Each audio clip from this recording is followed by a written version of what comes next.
Hi, this is David Newton speaking. Creating a circle of friends through running social events. Now, you might wonder what really is behind running social events. For example, drinks and nibbles parties, running social walks, also doing dinner nights, trips away, all sorts of different things like this, all create circles of friends, usually for the people that come along to them. And that's a good thing. That's what they're there for. And there is a lot of different ways to get people interacting with one another, especially if you're willing to put out a little bit and be just that little bit friendly to people, even if at first it may seem a bit uncomfortable. Now, I will confess, when I first started running social events, and for that matter, business events, many, many years ago, I did have some fears. I wondered how people would perceive me. I wondered, well, what would it be like when I asked for the fee for people turning up for the event, whether that be a dinner night or just simply to cover for the cost of the hire of the room and my expenses for giving a talk, all those types of things. What impact that would have upon people, because I wanted to get people together. The big thing that I found over a period of time is that by putting myself out there to help these people make their friends amongst themselves, invariably I wound up with a side benefit, and that is friends for myself. So you might wonder, how does this particular thing really work? What is the secret behind it? I think to some degree is when you're initially running some of these events, it's a little bit like public speaking. If you're all concerned about yourself, you're going to trip over your words, you're going to stutter, you're going to make mistakes, you're going to say lots of ums and ahs. And the same is true with running social events. Initially, it's going to be a bit difficult because it is uncomfortable talking with people, saying hello, here, meet Jim or Jill in this group here, let's mingle around, that kind of thing.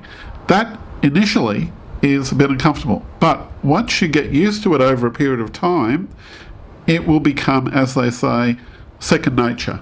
You'll be able to do it and you won't even think about it. And I think one of the main reasons why that is true and why it will be true for you is that you have to take yourself out of the equation. I don't say take yourself out of the equation as in be aloof emotionally and be standoffish. No, quite the reverse. The more you put out and give to other people, the more you focus on them having a good time and them actually connecting with others at the group. People will then see your gift to them. They will then see how much you provide. And you'll think less and less about yourself. And it's when you think less about yourself in the process of helping them, they will connect in with you.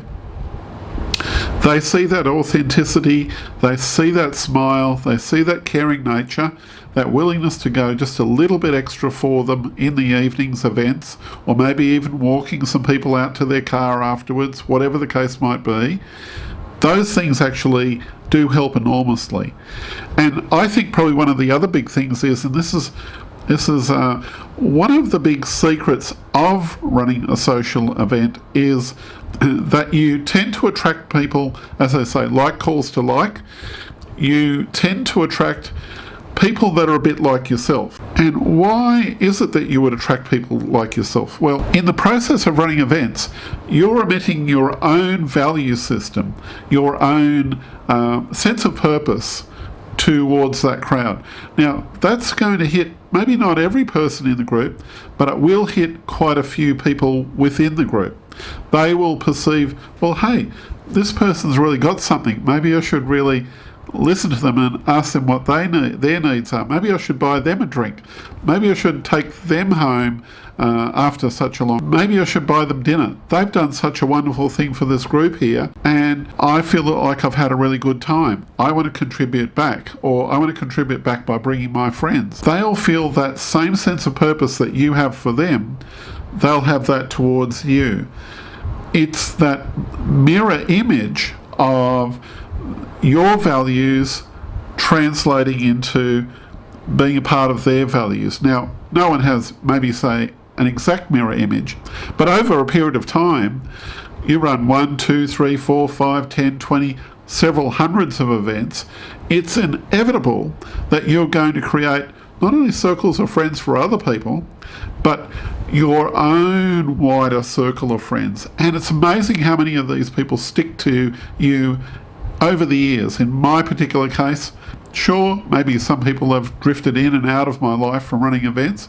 That's bound to happen, and it continues to happen. You won't hold on to everybody in your life, just as you will outside of running events. But what you will find is you'll develop an enormous number of people that want to crowd around you, that want to be a part of your life, and that when you go to the supermarket, you bump into one or two of your friends. When you jump on the train and go somewhere in the morning, you'll bump into one or two of your friends from your social or business events. It's really that exciting. I've even gone on airplane trips interstate and so forth, or gone on a holiday.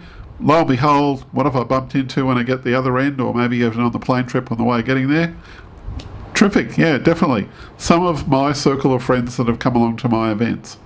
So this is what I say to you. I say, look, initially, maybe you may be a little bit reticent at running some events, but think of the wider circle of friends that you're going to create.